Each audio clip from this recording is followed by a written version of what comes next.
Assalamualaikum warahmatullahi wabarakatuh. Nama saya Nurul Sahabit Muhammad Safarudin, nombor matrik 081002 daripada Diploma Teknologi Maklumat. Hari ini saya akan membentangkan pendapatan saya dalam projek Cyberbullying Prevention, program bagi kursus ITD 20903 Computer Ethics and Social.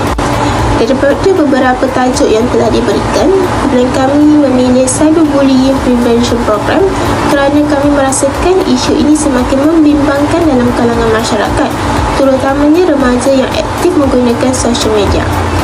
Walaupun buli cyber ini berlaku dalam talian, kesannya boleh menjejaskan emosi, keyakinan diri dan kesihatan mental seseorang.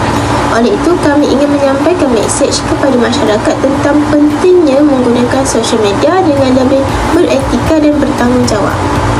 Pada awal pelaksanaan projek, kami mengadakan beberapa sesi perbincangan untuk merancang perjalanan kempen dan membagikan tugas kepada setiap ahli kumpulan. Setiap ahli memainkan peranan masing-masing dan sentiasa memberikan kerjasama bagi memastikan semua tugasan dapat disiapkan mengikut perancangan. Peranan saya dalam projek ini ialah mencari maklumat, memberi idea semasa perbincangan, membantu menghasilkan kandungan serta memastikan semua tugasan dapat disiapkan mengikut perancangan.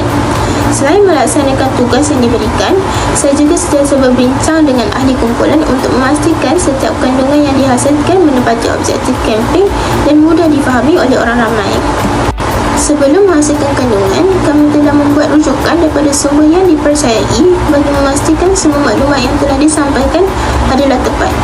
Berdasarkan maklumat tersebut, kami menghasilkan poster, infografik dan video pendek yang mengandungi penerangan tentang maksud bully cyber, kesannya terhadap mangsa serta langkah-langkah pencegahan yang boleh diamalkan.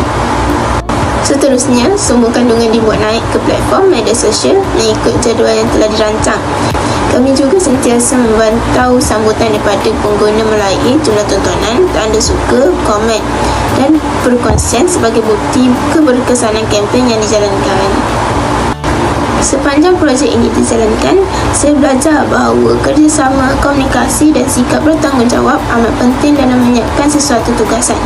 Selain itu, projek ini juga memberikan saya kesedaran bahawa setiap kata-kata yang ditulis di media sosial boleh memberikan kesan yang besar kepada orang lain.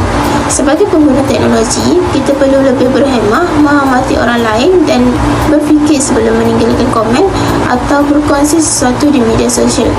Sebagai penutup, saya berharap kempen Cyberbullying Prevention Program ini dapat memberikan kesedaran kepada masyarakat bahawa buli cyber bukanlah sesuatu yang boleh dipandang ringan. Marilah kita bersama-sama mewujudkan persekitaran digital yang lebih selamat, positif dan saling menghormati. Sekian, terima kasih. I just had to let you know you're